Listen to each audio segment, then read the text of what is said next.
The role of an interventionist is similar to that of, say, a trauma nurse.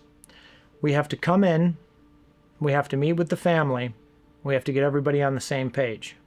Even though you've committed to the process and the interventionist is in your home, it's about surrender. It's about going through the curriculum. It's about allowing the interventionist to be your unbiased mediator.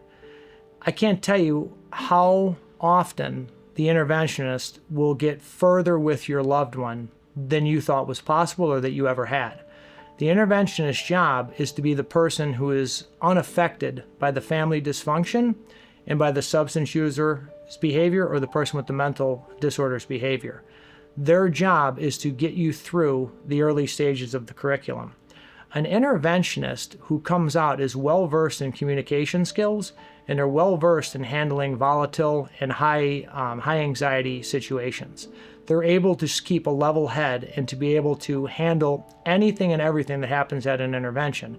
They guide the room with the letters, they lead the conversation with the intended patient, and they help the family stay on track, and then when the loved one says yes, they're able to transport them to a facility that we've prearranged for you.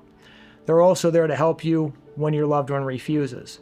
We have to handle objections, and we're going to pre-rehearse those, and the interventionist's job is to be ready for anything and everything that comes their way when the person that we're intervening on starts throwing curveballs at us as to why they can't go and to what the excuses they have. And trust me, you've already given us more excuses than we needed to prepare for on the call that you had with us, because you will have probably have made 10 times more excuses for them before we got there than you'll hear when we're there. The role of an interventionist is to be able to help you guys get your loved one from where they are to where they need to be, and to set the stage to move your family into our aftercare department so that you guys can start processing what it is that you just experienced. An intervention is not as simple as somebody coming in and talking to your loved one, because there's a lot of people out there that are very, very, very good at that, and then their job is done. We understand the family systems unraveling and dismantling. We understand the family roles that have put your family in a state of disarray. The interventionist is there to help you guys come to a common goal, to help you write your letters, and to help you formulate your consequence and boundary letter that we have to have prepared for your loved one. If they say yes, it'll go with them to the treatment center, and if they say no, that we'll read when they're there. The interventionist is who you're going to lean on and rely on throughout the process when we're there. Our aftercare department is who you're going to rely on after the intervention's over. You have to start realizing that the interventionist is there to keep you guys on track and to keep you guys from saying things and bringing emotion into it in a way that could be destructive to the intervention. It's even all the way back to how they help you write the letters and they follow our curriculum. We can't have everybody in there just, saying what they want to say. It's very structured, and it's very important that we stay on script, because your loved one is going to try to hijack the intervention. They're going to try to make it all about you. They're going to try to downplay their behavior. They're going to try to downplay their use. And the interventionist's job is to respectfully challenge them should that occur.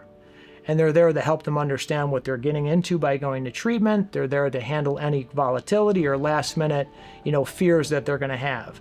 Your interventionist is your lifeline. They are there to help you through this. You cannot do what they do, even if you were trained in it. For example, if it were one of my loved ones, and I've been doing this for a long time, since 2005, I would have to have somebody other than myself facilitate an intervention on one of my children or family members because of my emotional connection. What does an interventionist do? They do everything that you're incapable of doing because of what the addiction and the family problems have done to you. You can't possibly navigate this with a clear head. You're flooded. You're upside down.